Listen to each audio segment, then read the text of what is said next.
by film. 5, Stand by music. 4, Stand by announce. 3, 2, 1. And fade up. Sneaky little Moritzes. Spider-Man, hero or menace? Dear Indugo. Dobby the house elf. Who holds sway over the 5 points?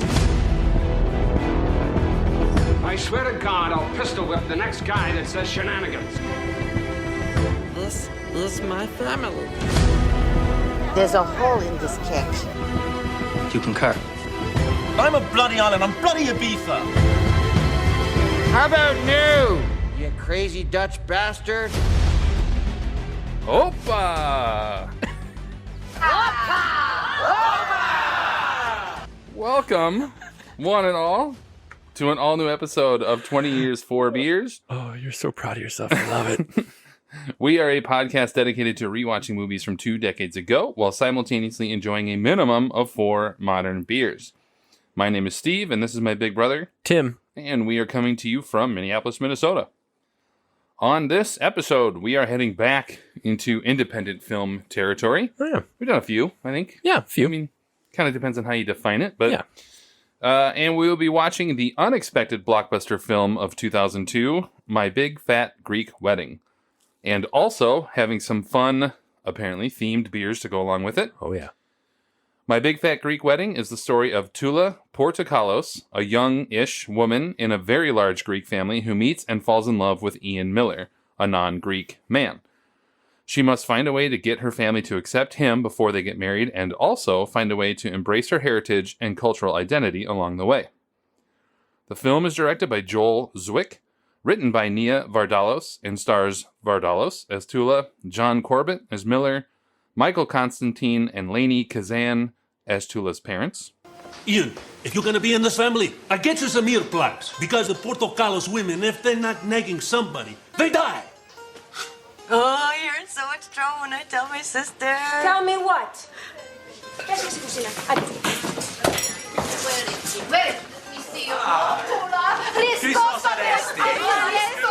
Alithos anesti, tia. Alithos anesti. Tula, you're engaged. You're engaged. We never think it could happen for you. Never. Kati, didn't we say that? We never think this day will come. Never. And it came. Oh, is this him? Yeah, sorry, everyone, this is Ian. Yeah, I think Yeah. that'll do it. Good So intro. do you have any memories of... I remember this coming out of nowhere. Yeah. Being all the rage that year of this independent tiny movie explodes on the scene and just being one that like everybody was talking about. It felt like not just like movie people, but I think Everybody was. exactly. It was in the news, like everything. But Yep. I think, did we see this with mom and dad? I believe we did. I feel like this was the one where it was like as a family, and I don't know if Andrew was there, but No, I don't think so. No. She would have been out east, probably. yeah, I think for you and me, I remember we went and just enjoyed it, and it was delightful, and I'm confident I have not seen it since. Really? I'm pretty. I don't own it, and so I actually before we were recording, I'm like, oh crap, how are we going to watch it? But it's on HBO. Oh, yeah. Yeah. And I own it, but Yes. that's okay. Anyway, I definitely you? remember seeing it because I saw it 6 times in the theater. wow. Yeah. Yeah. Oh my so gosh. I remember Is this the being- most that you've seen a movie? I've tied for the most. I've seen a few movies 6 Okay. times. Wow. Fun fact, another one was also released in 2002, which was Chicago. Wow. I know. So I really was... I think, yeah, I could see that. Right. But Armageddon was 6 times in the that theater. was 5 for me, I think. Yeah. And what else? There's a couple others. Titanic So- and Eternal Sunshine were the top 3. for Yeah. me, all 5. Anyway, Anyway. so I definitely remember seeing it, but it wasn't just because I liked the film. I mean, obviously I liked the film, but it was in part like I had seen it by myself when it came out. Yep. And then everyone was like, oh, you got to see this film. So then the family went and saw it. Yeah. Right. And then my girlfriend at the time and I went and saw it a couple of times. And then I was in school for film. And so my film class went and saw it. And so it was like, it came out in like April of that year. Yeah. And over the course of the next like 8 months, I had seen it 6 times. It was in theaters for a long It's like time. And forever. So, it just sort of turned into 6 times. It wasn't like, because Chicago I saw 6 times in about 3 months. Like it was a lot. Yeah. So it wasn't necessarily because I was like, oh my gosh, this is the greatest film I've ever seen. It was just like a circumstantial thing, and mom and dad paid for us when we went. So I was like, Totally. sure, I'll And it's take such a an free movie. I could see it's such an agreeable, pleasing film. Yeah. That Yep. if somebody hadn't seen, you're like, let's go see it. I'll watch it again. So, Yeah. And I remember thinking like it was a refreshing update on kind of a similar story, like a romantic comedy kind of a thing with like a meet the parents kind of a thing. Yep. But I like that it made fun of Greek culture without minimizing it. And you could tell that it was really written in such a way that was like with love, like it came from a place of love. And I think that was what stood out to me the most. But it's probably been, I mean, it would probably be at least a decade, if not like 15 years since I've seen it as well. Like on when I first bought it or something like that on DVD. So, yeah. So our first segment then, as usual, is Drinking Buddies. Come on, not my fucking beer. Where we present the 4 beers we will be drinking while rewatching our subject film for this episode. And wait, what? Huh? Holy cow, I did not edit that sentence at all. That's like a run-on sentence. All right, well, so... Deep breath. Do it again. Right, no, I might just leave that in. Anyway, rewatching our subject film. Since we love beer, we call them our buddies.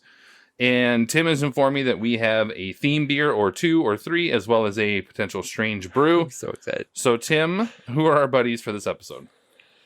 So, yes, the title of the movie, My Big Fat Greek Wedding. Sure. I thought I might be able to try and find 4 theme beers. Sure. If you give me a Greek beer, I'm turning this off and we're canceling. I was so close. So that's the only one I don't have. So I'll get back to that. It's like with Amelie, I was going to do that one French beer, and I was like, no, I can't do it. Yeah, and I think you'll enjoy my Greek part. But so Big, out of Big Lake, Minnesota. Sure. The double dry hop. Blissful Ignorance from Lupulin Brewing. We've had the Blissful Ignorance on here, but not the DDH. The DDH. So I'm excited. One of my favorite beer experiences was that first time when I found Blissful.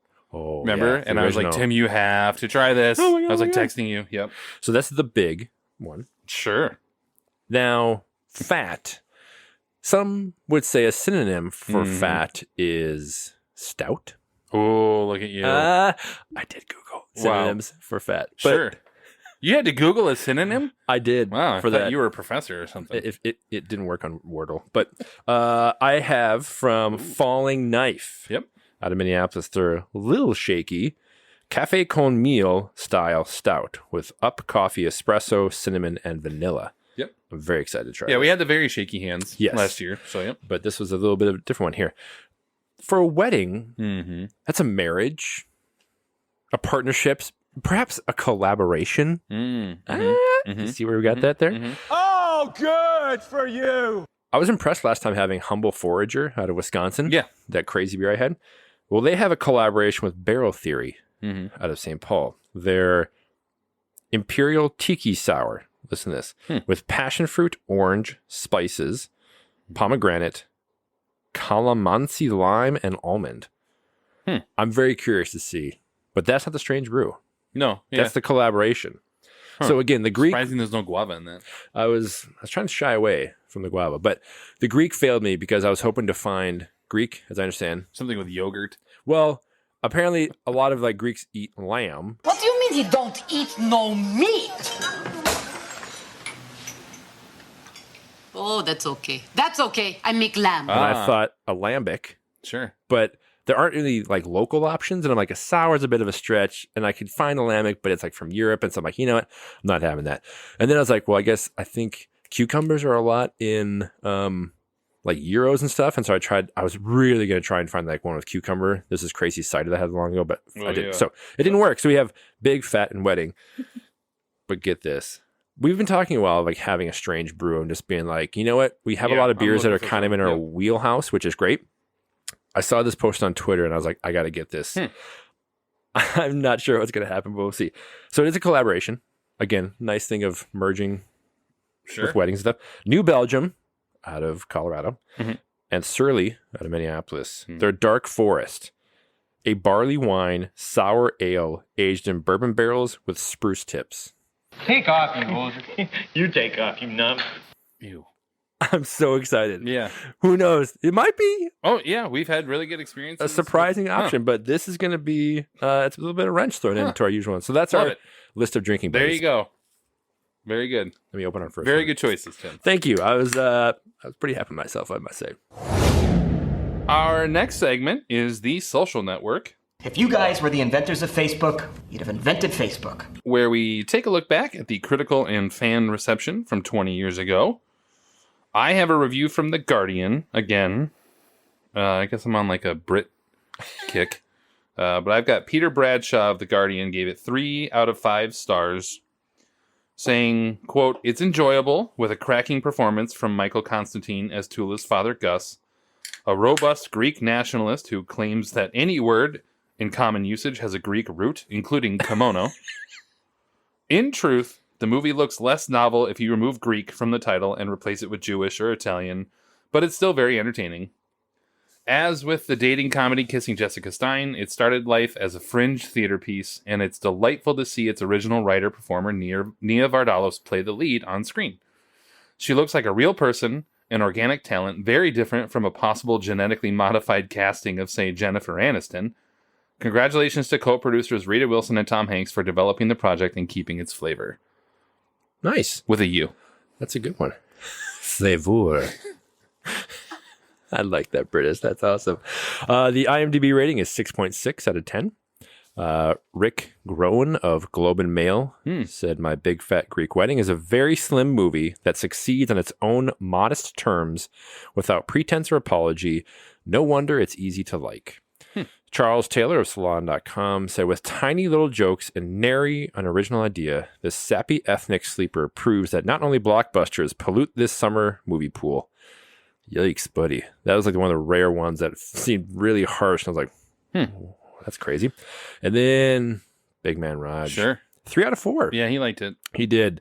Said, "The underlying story of My Big Fat Greek Wedding has been played out countless times as America's immigrants have intermarried, and the movie is warm-hearted in the way a movie can be when it knows its characters inside and out. Everyone in this movie looks like they could be a real person." This might be one of my favorite sentences he's ever written here coming up. "5 minutes into the film, I relaxed, knowing it was set in the real world and not in the Hollywood alternate universe where somehow Julia Roberts can't get a date." I loved him like throwing shade at. Well, that always was like Right? some about romantic comedies. Like, really? Yes. You having a tough time getting a date? I mean, Yes. I understand you're having a tough time getting love. Sure. That's different. Yes. But finding a date, okay. That's why I still say Notting Hill is one of the best because they kept lean into her persona where she's struggling as a movie star, whatever. But yes, a regular one where I'm just a regular person, can't get a date. Come on, whatever. And then Academy Awards was up for 1 nomination for Best Original Screenplay for Nia Vardalos. So we are going to take a pause and rewatch My Big Fat Greek Wedding. If you are so inclined, please watch along with us. Otherwise, I will throw a clip or two as usual here for your listening pleasure. Directed by Joel Zwick, here is My Big Fat Greek Wedding. Give me a word. Any word, and I show you how the root of that word is Greek. Okay? Okay, Mr. Portacales. How about the word kimono? Kimono. Kimono. Of course, kimono is come from the Greek word kimona, is mean winter. So, what do you wear in the winter time to stay warm? A robe. You see, robe, kimono, there you go. Listen, the family knows. Last night, Vicky Pavlopoulos saw you sucking the lips off his head in the Denny's parking lot. Well, she told her ma, who told my ma, who told your ma. Let me put it this way. You're busted. Sneak around all over Chicago, but you never come here to ask me, can you date my daughter? Well, I'm sorry, but I ask you if I can date your daughter. Sir, she's 30 years old. I am the head of this house. Okay, may I please date your daughter? No! What if it was possible to get local, fresh groceries delivered right to your front door? It is possible with Instacart. Instacart can deliver groceries in as fast as 1 hour, plus they have unlimited grocery deliveries for one low monthly fee. None of those per-order fees from other services. First-time orders get free delivery on orders over $35. Follow the link in the show notes. That lets Instacart know we sent you and helps support our show. Now back to our reaction segment of 20 Years, 4 Beers.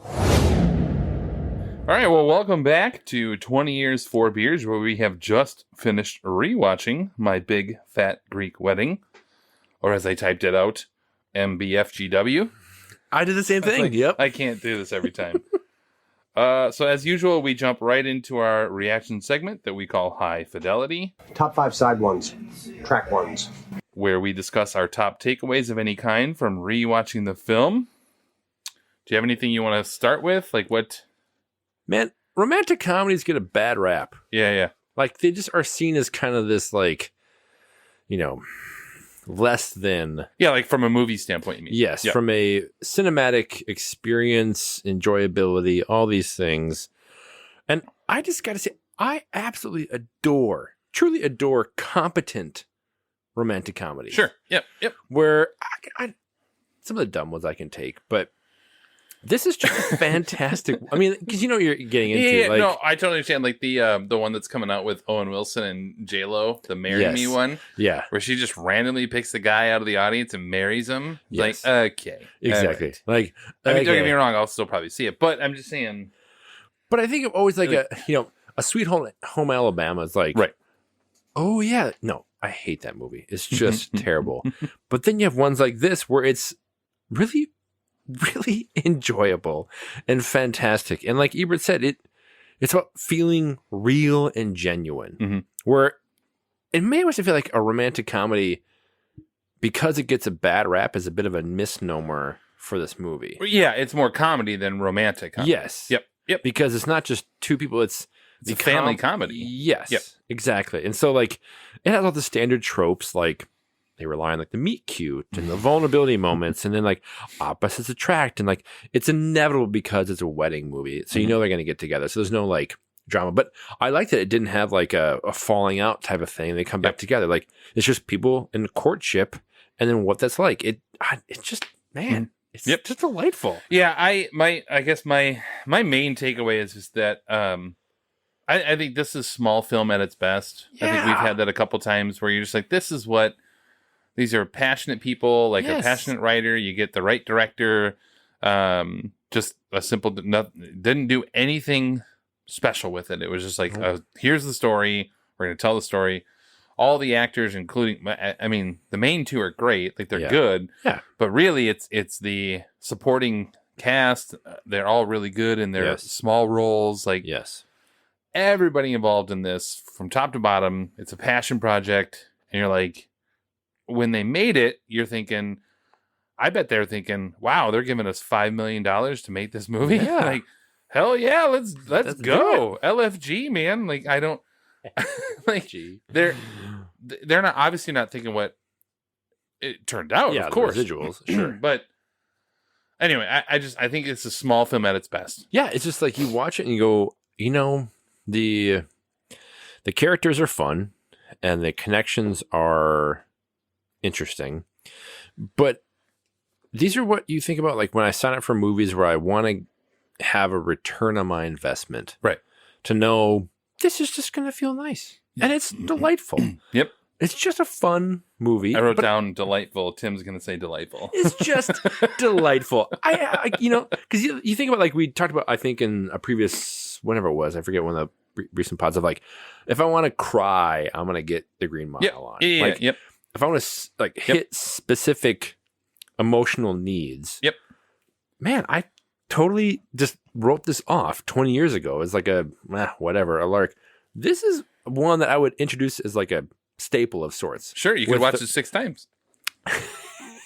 In 8 months. Yes, exactly. But I can see why you would go to it, because it's just like, again, this is so agreeable. Right, exactly. And I think that's what it is. You're just not agreeable in a bad way, agreeable in like a welcoming to everyone. Yes. I would like to meet a person who says they hate this movie. Yeah, like that reviewer. I would love to meet somebody who, and I'd be like, if somebody said, they didn't like this movie, I'd be like, what is wrong with you? That's where I Like, think. what is your problem? Yes. Are Like- you a terrible person? I don't know if I want to know you right now. like- You don't have to love this movie, but if you No. say like, I hate that movie, like, you might be a soulless bastard. Like Charles Taylor of Salon.com. Damn you, Charles Who's Taylor, like, you yeah. heartless bastard. Not only blockbusters pollute the summer movie pool, like, really? That's what we're talking about. Like, Yeah, you have a problem with this? yeah, a movie critic where it's What like, was it? That summer was Triple X, man. Like, you're gonna watch Triple X, or are you gonna watch this? there's so Really? much, like, I just You're gonna think- compare the two? Yes, how could you walk out of this being like, meh, I felt terrible. Like, Yeah, again, if somebody said like I'm not a big fan of it or whatever because they might not like romantic comedies, or they might Sure, not I like. guess. I mean, okay, fine. It all depends on what you're going in with, but to legitimately not like this movie, like Charles Taylor, yes, I feel sorry for, I guess, his ex-wife. I don't know, it's gotta be. like, or husband. I mean, hashtag True. equality. Yes. But it's got to be an ex because you just go, you're a soulless monster. If you can Yes. at least enjoy this movie. It's just, Yep. it's just so nice. Yeah. Yep. Enjoyable. So yeah, that's my first thing. Was like, just they get a bad rap when they're really well made. Yeah. Yep. Did we introduce our segment of High Fidelity? Can you repeat the part of the stuff where you said all about the things? Wow. We haven't had that much. No. I just was thinking about the details. I'm just thinking about the structure and everything. The next thank thing you. for me was the family dynamics in this are surprisingly The what dynamics? the family dynamics. Okay. Sorry, It sounded like finally. Finally, Yeah. the family dynamics are surprisingly universal. Yeah. Where, like, Okay. So my review they're that super talks about accessible. like take out.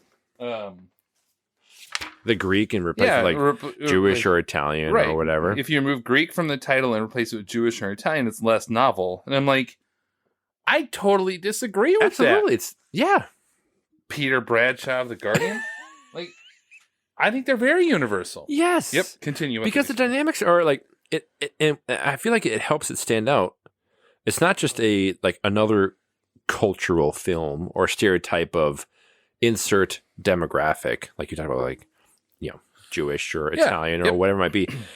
And then you add in Ian Miller's family dynamics, where it's incredibly like monastic, waspy. Yes, like super boring white folks. Yep. And the juxtaposition of those between the overflowing family and the connections and his sterile environment, it's just comedy gold. Yeah. It's just perfect. Yeah, it taps for that. into, again, there's not, was it, one of your reviews talked about it's not breaking new ground. It's not, it taps into very well established comedy tropes. Yep. But that's not a bad thing. No. It doesn't, it takes those tropes and then says, I'm gonna, like, it humanizes them. It makes it more like just relatable, I think, a little bit. Because again, romantic comedies, I think the ones that get a bad rap or that get a deserved bad rap are the ones that are over the top.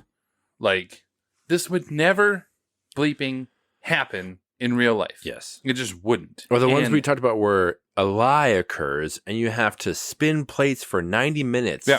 And then the shoe drops and you're like, you actually weren't like part of the wedding and now you're a crasher. Like, blah. Right.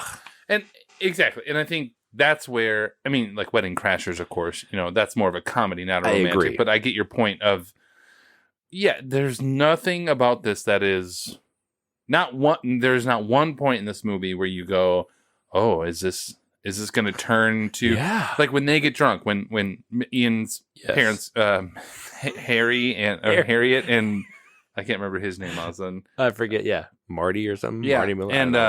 and Marty and Harry. Yep. You're thinking like in a lesser film, she Mhm. throws up on the food or something like that. Like it just becomes this like gross out part. Yes. Never once are you worried about that. Nope. I love it. Yes, and it's the little scenes of like Tula and her sister. I don't feel as much of a connection because I think the sister aligns with the stereotype of making babies, Greek babies, great. Yep. But it's the moments that are really, really incredible are her and her brother. Yep.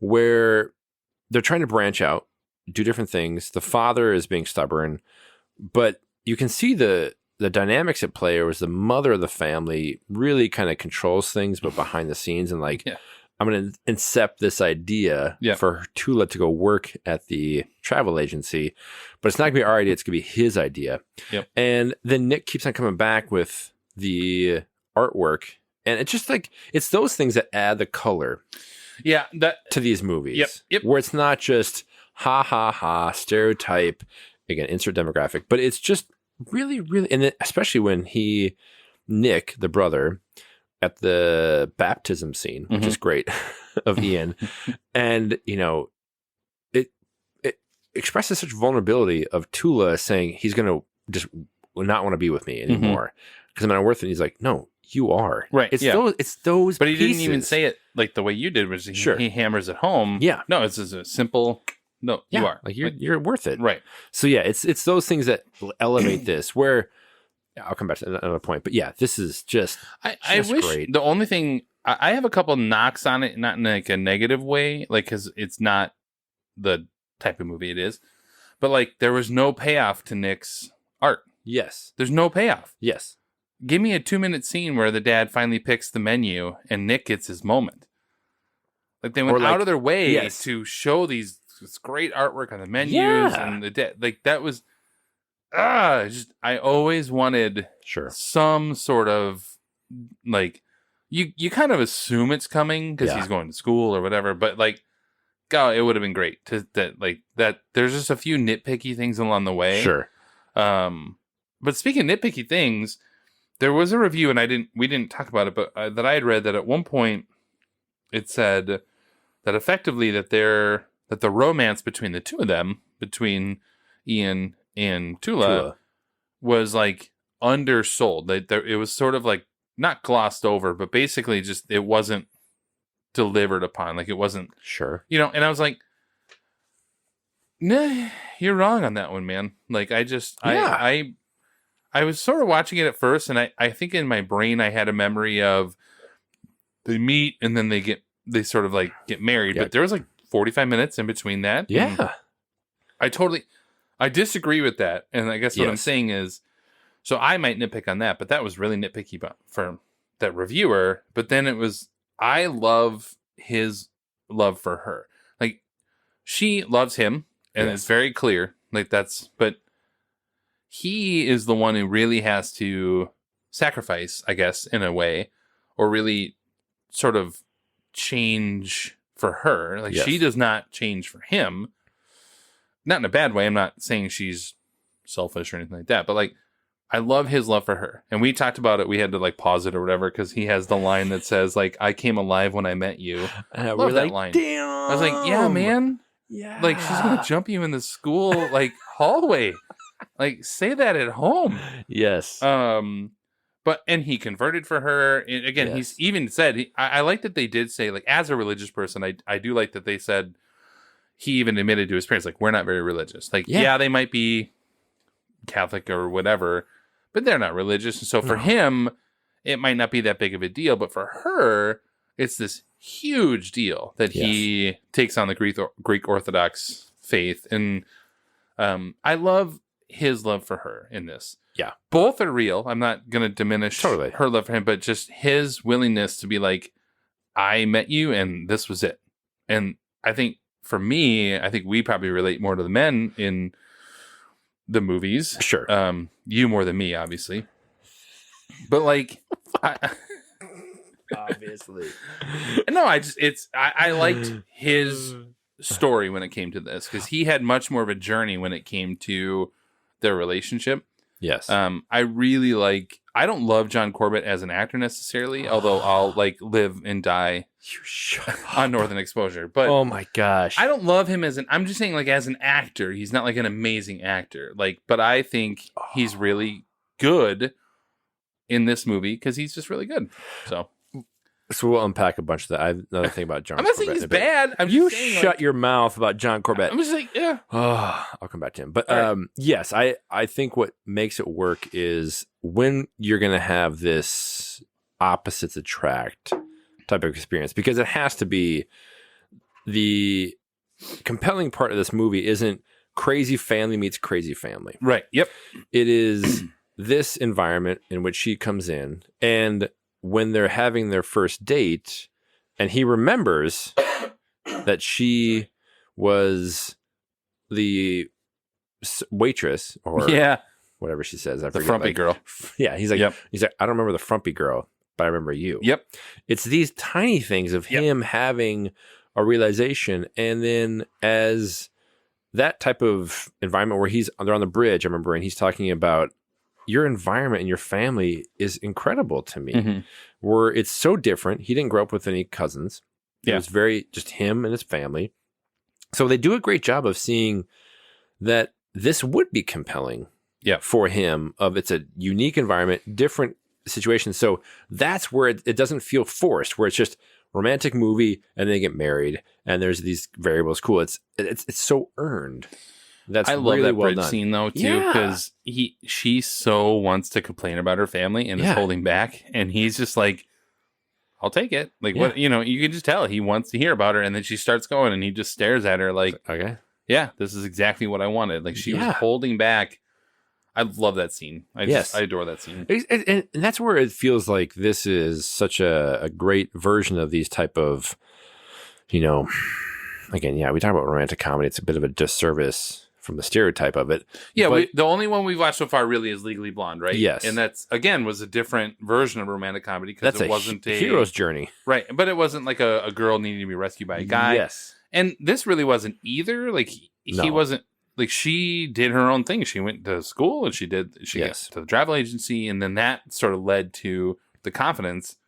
So I like that they were different from a typical romantic comedy standpoint. Yeah, exactly. So that was something for me that it felt like it was earned, that it felt when, if you're going to have a movie that's My Big Fat Greek Wedding, spoiler, they're getting married. They're married. Yep. But it has to feel earned along the journey. It can't just be move pieces around this and then they get married.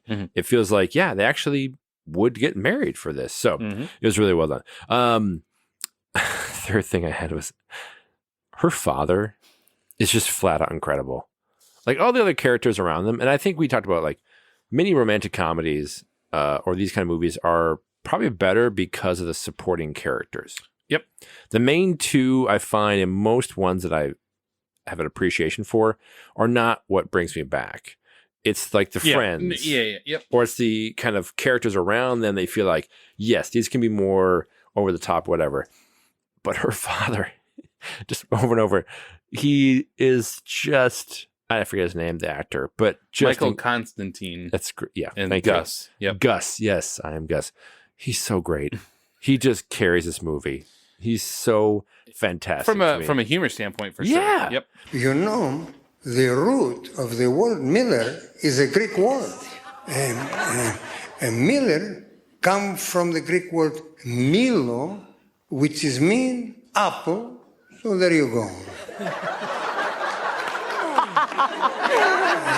As many of you know, our name Portokalos has come from the Greek word portokali, which means orange. So, here tonight we have apple and orange. We all different, but in the end, we all fruit.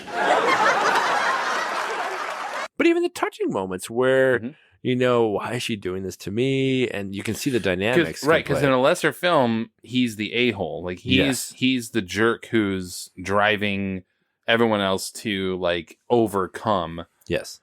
He's an ignorant, old school. He's just old school, different generation. Right, yep. Yes. And he says some things that really would be like, really? Yeah. Women shouldn't be educated. Right. This is what happens when you educate a woman. Yikes. Like, okay. All right. But we know in this sense what's happening is gonna overcome that. Like it's not a drama thing like that. Yeah. So I thought it was great. I agree he's great. Playing off of that is in my view, Gus drives a lot of the story because he's in it the most. Yeah.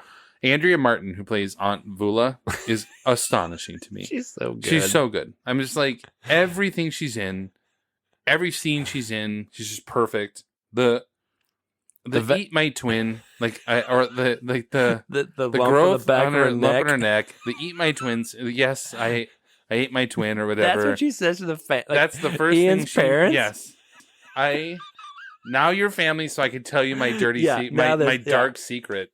So I go to the doctor, and he did the biopsy. And inside the lump, he found teeth and a spinal column. Yes, inside the lump was my twin. Spinal Capitan, you hungry? Is awesome. Bro, I'll cook lamb. Yeah, You're vegetarian. Exactly. Oh, you're veg. He don't eat meat. Yeah, that's okay. Oh, that's okay. That's okay. I make lamb. I'll cook lamb. I'll cook lamb. Like, oh my god. Oh yeah, Yeah. Vula is outstanding, and by the time you get there, it's great. So I agree. Is the supporting cast? Yes. In really most comedies, we've covered a few comedies, in the last couple of years, and even Zoolander to a certain extent. We talked about our love of Jerry Stiller knows no bounds, and sub characters, right? These side characters who only have limited amount of screen time, but really deliver on their lines. And Andrew Martin, Michael Constantine, even the mom. I mean, she's got her moments, you know. When Tula says "I love him," she's like, "Oh, Tula, eat something." Yeah. Like, that's the solution. Exactly. Or then she ordered the invitations without them knowing. Yes.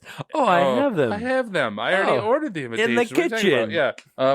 My parents' name is Marty and Harriet. Marty I and didn't know. Harry. Okay. Well, I didn't see it. Yes. Yeah. So for me, like, I agree in Michael Constantine, but Andrea Martin, she's been a character actress in a lot of things, but she's so good in this. So I wrote down that I'm actually really amazed that this was up for best screenplay. Not in a undeserving way. It's just that the Oscars typically don't recognize these type of films for a screenplay, like original, and it's a comedy. I was surprised it was original because technically she based it off of her own one-woman show. Yeah. But I guess, I don't know. It's not written. Yeah, I don't know. It's not adapted from previously written material, but whatever it is, like, I actually was watching it and thinking, kudos in some ways. I give the Oscars Academy a lot of shit because they're just ridiculous in some ways. But this was like fantastic that this was nominated for best screenplay because it really does. I think 10 years later this might win because it lost to Talk to Her by Pedro Almodovar. Wow. Right. Really? That's what won, which is a really good movie, and it was really, but I think it was more of a award for the person, maybe not necessarily the movie, but I agree though in that, but the only reason it was nominated is because it was such a global phenomenon. Yeah. So like, I will give the Oscars some credit, but Bridesmaids doesn't get nominated if it doesn't become this huge hit as well. So like, That's the true. Oscars do that on occasion, but it's only in comedy standpoint, it's only when something like blows up. Yes.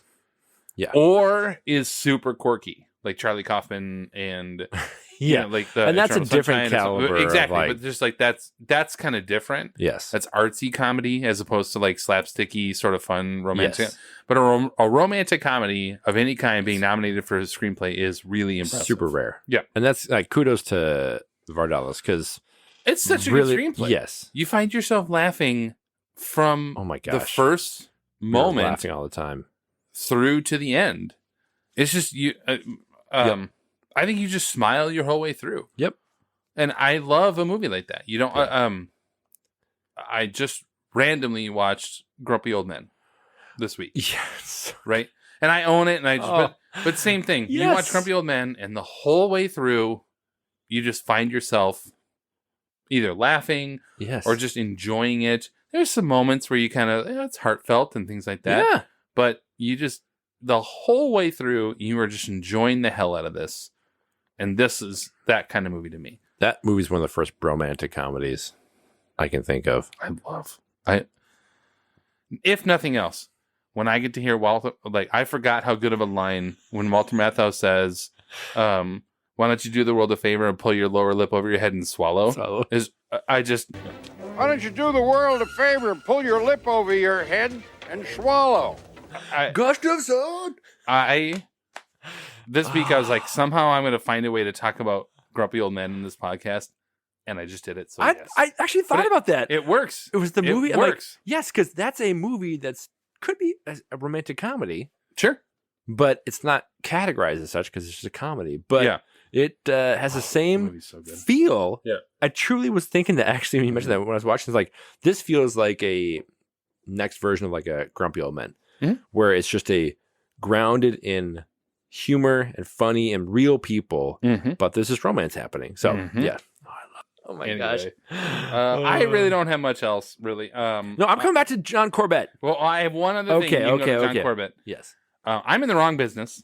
Apparently, I need to open a Greek restaurant because apparently that's like the way to make a buttload of money. Apparently. Just like buy multiple houses Buy a house. and have multiple businesses. Yes. Like, what in the hell? I've been to Greek restaurants. I can't imagine they're... But he's very good with his money. He's very, very good. All right, go ahead. Dude, go ahead is with there- John Corbett. I don't want to like make it seem like I don't like John He's not a Corbett. good actor. I'm just saying he's not that great of an actor. He's in a stay-in-your-lane actor. Yes. Where he is one of the most agreeably attractive actors as far as like physically and personality-wise. Yep. In terms of like you said, Northern Exposure, Sex and the City. So ridiculous that Carrie chose Mr. Big over Aiden. But in this film, he's just super agreeable. And so when you want to have I think it's one of the perfect casting choices for this. Where he is a great choice for this. Yes. Yeah. Like he's not I can't think of anything like he's been outside of his range. Like he's just a nice guy and very pleasant, not to look at, but also just he can deliver the nice lines well. So yeah, I think that like 90s stereotype John Corbett, perfect. Sure. Yeah. This is exactly the movie he's supposed to be in. Exactly. Like, so I have no problem with him. Yes.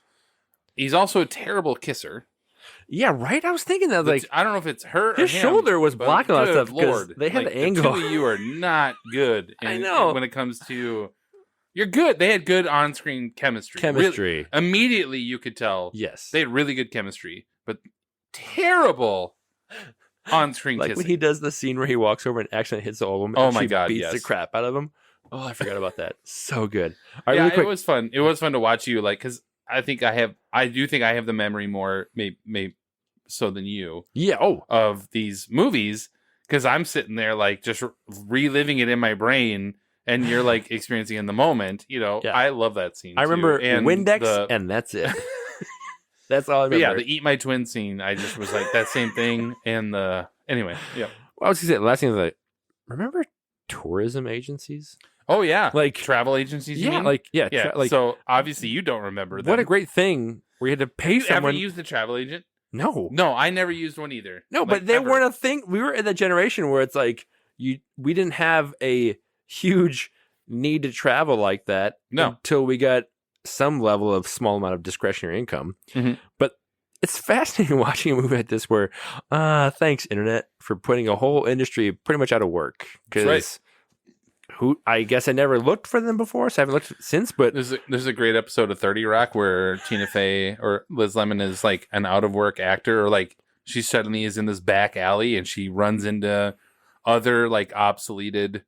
She's a comedy writer and she's becoming obsoleted. It's obsolete. It's like it's a saxophone player from a rock band, a travel agent, and like so it is. It's just it's like I know they still exist, but I feel like I could have a better chance of seeing Bigfoot than meeting a travel agent. I agree. I'm like, I don't think I'm gonna meet him. Like the fact I might have to Google right to find a travel agent defeats just the book a purpose of having a travel agent. But all right. No, it's a fun movie. It's just exactly what I think we were hoping for as far as it's just a delightful movie. All right, so we are going to move on then to our beer reaction segment that we call Drinking Buddies, the sequel. Let's get weird. This is where we remind you of our beers and provide you with our expertly detailed reviews. Tim will walk us through once again. We have actually technically only had 3 because we are saving our Strange Brew. This is a fast movie, man. Yeah. Oh, yeah. It was an hour and a half. So that was good. Pounding our 4 beers. Yep. So we've had 3. So we're going to enjoy our last one here. I've already had my 4th one. You had it? Yeah, we were talking the whole time. Oh, well, all right. I guess Well, I thought it would be a live reaction, but I guess I'm the schmuck. Well, you were good at like. Anyway, we'll come back. Take to us to the damn beers. So, in the theme of Big Fat Greek Wedding, again, discounting the Greek elements as I talked about before. So, Big was out of Big Lake, Minnesota, Lupulin Brewing. Their double dry hop, Blissful Ignorance, double IPA. Yep. It was a 4.25 for me. We talked about somewhat the nature of like mass produced DDHs. Yeah. Where I feel like you can get it better where it's in the brewery or kind of like it just got dry hopped. And this, it was good. I don't know that I could have, if you had put like a tasting test of this next to Blissful Ignorance. I think I could tell the difference. I'd be curious to see. Yeah, you would. Yeah. Both are great. Yeah, I would rather have Blissful than DDH Blissful, at least I agree. Blissful at its best. Yes. This felt like a Drecker Brewing version of Blissful Ignorance. Like that DDH, it was sort of forced. Yeah. But that's the problem, is that when Blissful was at its best was when it was smaller batch. True. So when they did go major batch, it became not as great. It's still good. It's good. Still good. But this, I like probably Blissful Ignorance better. Yep. But I also agree I had a 4.25. Yeah. Like, it is a solid DDH beer, but it tastes like most other DDH, like double IPAs. Yes. Like there's, I could have had this from Blackstack, from True. Drecker, like from Junkyard, from 56, wherever. Literally, like listed off, and it would have been like, oh, this tastes like that. So there's nothing unique about it, but that doesn't mean it was bad. It was fine. It was good. But yeah, I had a 4.25 as well. It's good. And then for the wedding component, Sure. again, the collaboration of different elements, the Humble Forager out of Wisconsin collaborating, wedding, marriaging, with whatever. Barrel Theory out of St. Paul, their Imperial Tiki Sour, Passion Fruit, Orange. We did notice a bit of a comma thing on the I don't label. think Spices Pomegranate is a thing, but it's like pomegranate. Yep. Yeah, it's hard to describe on like without seeing it, but yeah, passion fruit, orange, spices, pomegranate, calamansi, lime. Never heard of that thing. Oh, really? I've never heard of calamansi. It's an Asian lime. Oh, really? It's like Philippine. Tiki. Okay. Yeah, I could it's, see it the is. It's connection. an Asian lime. It's got a lot more, almost like a lemony side of the lime. Gotcha. In fact, if you cut it open, it's like yellow. Like it's like a yellow lime. Wow. It's really good. Look at. There you go. You learned something. I did not expect you to be so worldly. Wow. Yeah. And only because I had a beer last year, I think with my friend Kara. Sure. And we were like, what in the hell is calamansi and lime? I think it was at Loose Lime Brewing. And we looked it up and it was like, oh, there we go. Gotcha. So I'm not like that worldly, but I did actually know that ahead of time. It's like an idiot savant worldly. Gotcha. Well, idiot. And and almond. Which that's where I was like, the rest of it I got. Yeah. Even the spices, I guess it depends on how if their comma was there or not. Maybe the almond maybe did maybe bring the palate down, or like maybe not as tart. Yes. I don't know, but there was no almondy flavor, which is probably a good thing. Probably good. But I thought it was a 4 for me. Mm-hmm. It was a nice combination of flavors for a like tiki sour style of beer. I don't know that I could have like really felt that I could articulate or taste all the different combinations of the different fruits, but this is a really nice one to kind of introduce people to for sours, I think. Sure. That makes like sense. It's not like a sour tart. ooh, hitting the back of the throat, but it's also 10%. So it's like, eesh, maybe don't introduce too much. But yeah, I liked it. It was good. It was I had a nice one. 4.25. Yeah. I really liked it. It was a little more. I agree. It was a lot more lime. Like it was more of the like sort of tropically lime. The only thing I think like if they had like more sea salt in it, it almost would have been like a margarita sour. It like, could have been. Just really. It really could have been. Pomegranate and some of the other flavors didn't really pop out, but that doesn't mean it was bad.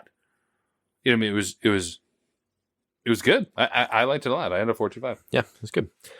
And then we had the fat, or synonym for stout, Falling Knife out of Minneapolis. They're Lil Shaky Cafe Con Mio style stout. Oh, that's whatever. You don't know that worldly shit, but coffee espresso and cinnamon and vanilla. I like this. It was what did I put 4.25 for me. I like the flavor. The cinnamon got a bit too much as I drank more of it. Like a tall boy was a bit a lot to deal with, but it had a lot of flavor, which is good. And Falling Knife was, I don't know, solid, but yeah, to me it was like 4.25. I was disappointed in this beer. Really? Yeah, and maybe because mentally I was thinking of the Very Shaky Hands, which is way better than this, the barrel aged one. I had a 3.75, which again for me and Falling Knife is on the low end. Yeah, you know, it was mostly my palate was mostly coffee. I didn't get much of the cinnamon. I didn't get much of the. Again, it's not that it was bad, but it was just like, okay, this is fine. It really felt. I'd be curious to have it on tap and see if that is different, you know, and maybe like more aromatic or I don't know, but it wasn't bad. Yeah, it was good. It was a good stout, but I think I have higher expectation for Falling Knife, and so maybe that was part of it. I don't know. Yeah. But we're not like so far off in a rating standpoint. But I was like, okay, it was fine. Yeah, it has a lot of flavor, which I appreciate, but I agree. The coffee, for me at least, the coffee was. I feel like it was good. It was a good flavor. I didn't get. I see. What's weird is I didn't get any cinnamon. I must have gotten a can. But that's I don't know if it was can or the weird the combination of the beers to go from the sour to that. I don't know. But. Yeah. And then we had our Strange Brew. Strange Brew, Hoser. Take off, you Hoser. You take off, you numb. Hey, you Hoser. Of New Belgium and Surly Brewing. They're Dark Forest, a barley wine, sour ale, aged in bourbon barrels with spruce tips. I was expecting weirder things from this. Totally.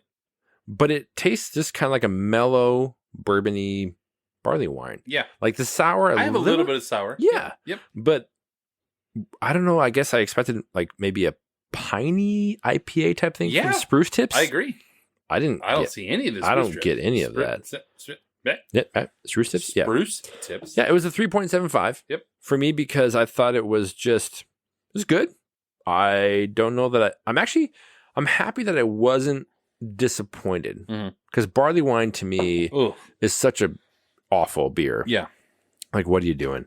But this, with the combos, made it pretty palatable that I actually finished that and I'm going back to my Falling Knife and I don't know that I'm going to finish that because it's I almost didn't it's overly cinnamon. Like it just, anyway, so I liked it. Let me you try that. Yeah. Let's see if we have a different batch of. And the cans, as they were like.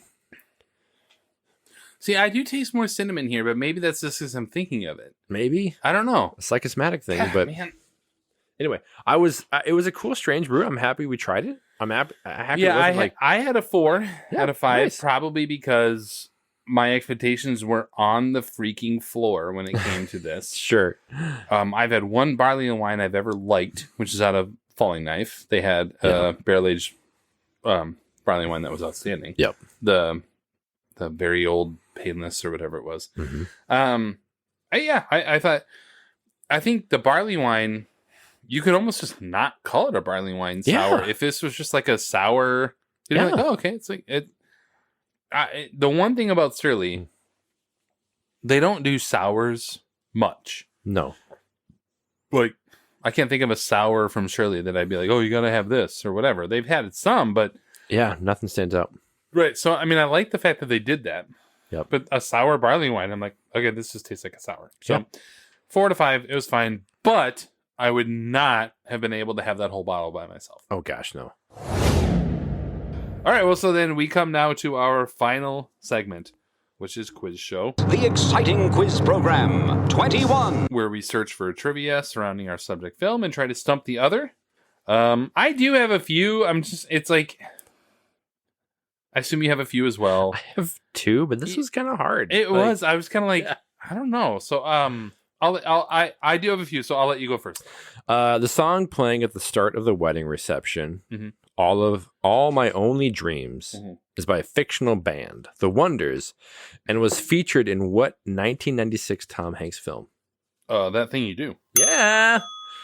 I like that because it was like, Tom Hanks produced this. He's like, you know what? I'm going to dip back into the royalty bin and get my own song for my own movie back in this movie. Thank you very much. Yeah.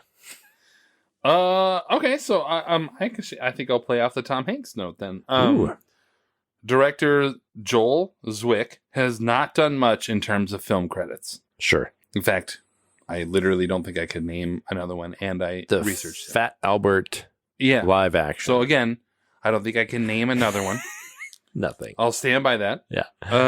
However, like most directors, he got his start in and had many credits in television, including up until now. Like he's been doing film or television, including directing 18 episodes of what somewhat classic 1980 sitcom starring Tom Hanks. It's got to be Bosom Buddies. Correct. Yeah. So I assume that's how he got this job. Gotta be. Yes. So he actually had directed. He was a director on that show. I had seen that he had done tons of like. He's got all kinds of film or like television credits. Yeah, television. Like that's where it had tons of. But I didn't. Okay, Bosom Buddies. I see the connection. Awesome.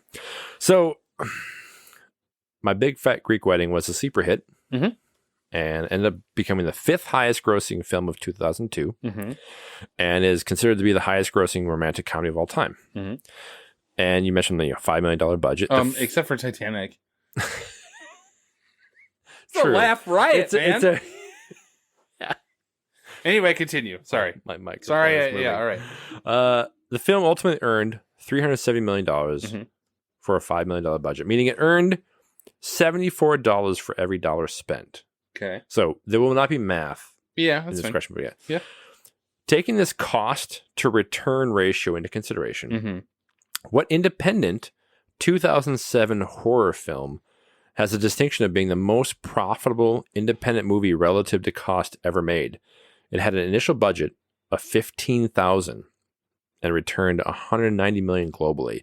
So it earned $12,866 for every dollar spent. So it's 2007. Is that Paranormal Activity? It is. Yeah. Yes. Was it that low? Yeah. Now the post-production like re-edits had to do for like, sound stuff. But the initial budget was $15,000 and they got bought. But can you imagine? Because I looked up something similar. Yeah. But yeah, go ahead. Because initially it was Blair Witch was a similar type of thing where it had a huge return, but until 2007, Paranormal had just a $15,000 budget. But even Blair Witch, so like the question I kind of had was there is a film from the 1970s that was made for $25,000. Okay. And had a 900% return. Oh, Jesus. So $900 for every dollar that it was spent. From the 70s? Correct.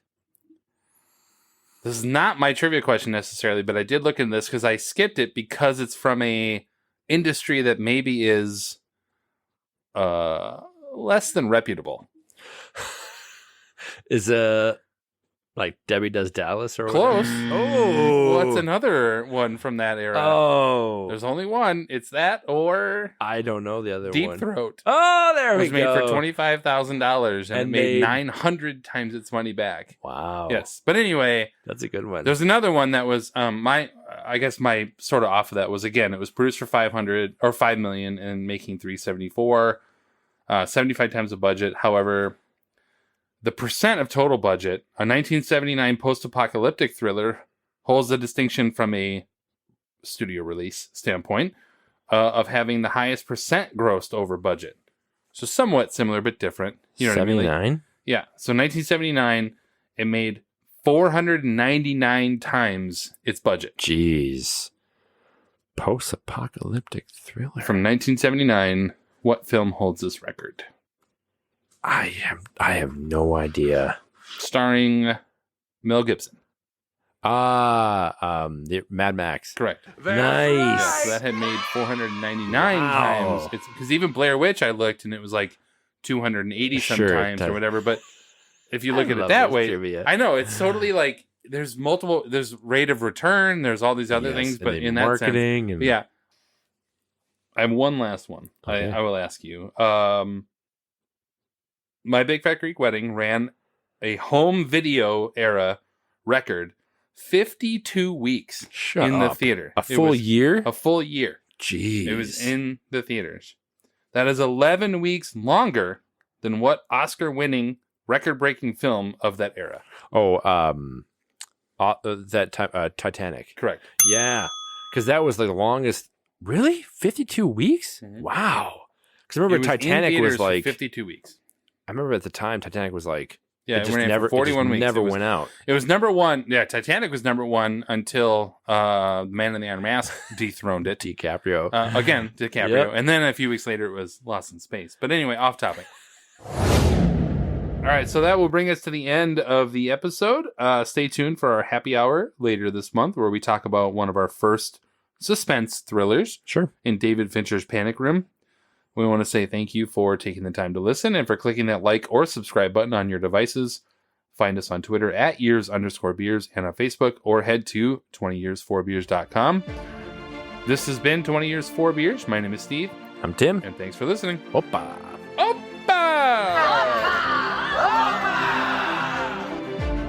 LFG, man, like heartless bastard. Are you a terrible person? I don't know if I want to know you right now. Like, you might be a soulless bastard.